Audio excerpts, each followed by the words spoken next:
So I'm just going to head there and hit for you two shots. So one is a hand release swing and one is a body release swing. Now in today's video, we're going to be talking about the pros and cons of both, and I'm going to briefly touch upon what would suit what type of player. But as you'll see there, for me, the body release motion is the one that works the best. And I'm going to encourage you guys to spend some time to work out for yourself if you should be using your hands to release the club more, or should you be working to rotate your body more, because there is a correct way for each and every player and there is no one size fits all. G'day guys, and welcome to my channel. My name is Danny Bird. If you are a new viewer, welcome. I ask that you consider subscribing to the channel. If you're a returning viewer, hopefully some of the videos you've watched of mine previously are helping your golf game improve.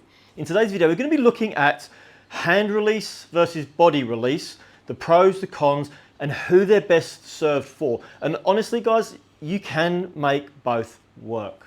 So let's start off with clarification. What is a hand release style golf swing? So hand release golf swing is when the hands here are rotating through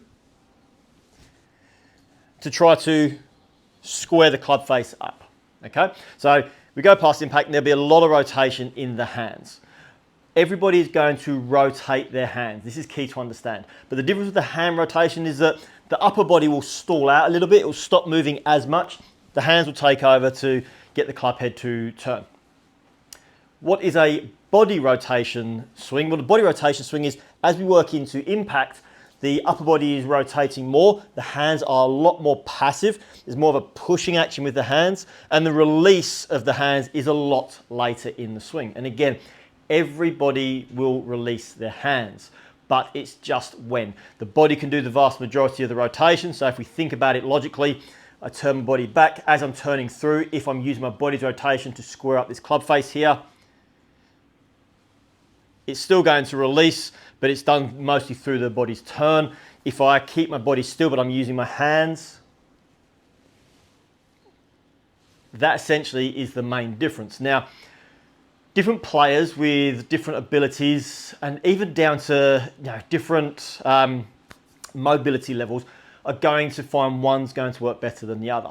Now, if we were to look at the pros and the cons of both. So we'll start off with the hand release golf swing. The pros of the hand release golf swing. Well, whenever you're using your hands, we're going to get increased club head speed. Okay, so we can make the club head move faster. We get the rotation, we're going to get our ball speeds likely to increase.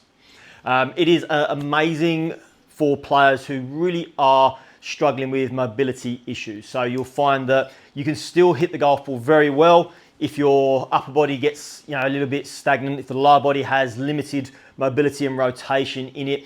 This is a great swing to have, is to really kind of use those hands to generate club head speed, ball speed, and to be able to hit the golf ball quite well. The cons for having a hand release or an excessive hand release swing is it's very difficult to control the club face and the exact amount of release, what we call the rate of closure of the club face as it's approaching the golf ball. So you are more prone to having misstruck golf shots that move in way too far to the left. This will then cause a player to aim further and further right to allow and accommodate for that. And eventually, over time, as we know from coaching, the more player aims right, the more likely they are to swing over the top. And now we've got an over-the-top swing with excessive hand release motion. It becomes pretty difficult to control the actual dispersion of the golf shot. And it also makes it pretty difficult to control shot length because, again, depending on how much release we get and when we get it, we're either going to have perfect loft, too much loft, not enough loft, and therefore the shot distance is going to be varied quite significantly. Okay, so let's look at the body rotation golf swing. Now, when we focus more on trying to rotate the body, the pros that we get out of that are we're going to find it a lot easier to control the overall direction of the golf shot. And what I mean by that is, again, if we think that the body turns, and as the body rotates through, that club face is working nicely through, it's passive. The hands won't do a great deal if the bigger muscles are working, the smaller muscles will stay quieter. That's going to aid us in being able to control the distance of the golf shot and the overall dispersion. So we're going to find it a bit easier to hit the golf ball closer. The other pro that we tend to see is that the strike is a lot more consistent for a player. So because again, there's a lot less manipulation of the club face, it's a lot easier to get ourselves into posture. We manage to rotate, open that much easier. We're gonna find that we can control our low point that little bit easier.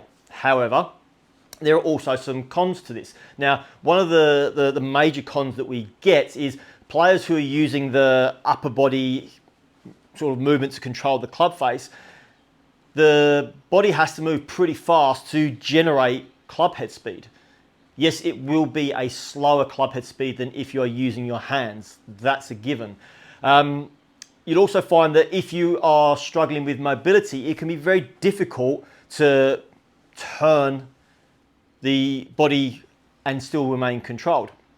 And the extra little con that I tend to see with this is that when players work on the notion of turn the body, they actually end up moving the path a little bit more out to in, okay? They find it a little bit more difficult to get the arms in behind the body line. And as a result of that, because we're not doing a lot with the hands, we'll see players get that high cutty shot. So it's important to understand. And just have a look at what works out better for you. What are you after? You're after more distance, you're after more accuracy, you're after better striking, because you're going to find that one of those two movements is going to provide you with a better outcome than the other. As always, guys, I appreciate you taking the time to watch today's video, and I do hope that this video was helpful for you. And if you know somebody that is struggling with their golf game, could be a friend, family member, playing partner, please feel free to share this video with them. As always, if you have a question about today's video, please leave a comment. As you'll see in all my other videos, I do get back to all comments when they're made. It can be about today's video, previous videos, or maybe just a comment and question in general.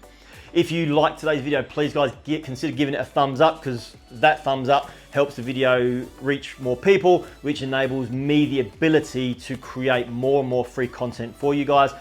If you haven't already, make sure you do subscribe to the channel, and when you do subscribe, make sure you click the little bell so you get notified when the videos get released. We are planning on dropping lots of videos very, very frequently going forward. So until next time, guys, happy golfing.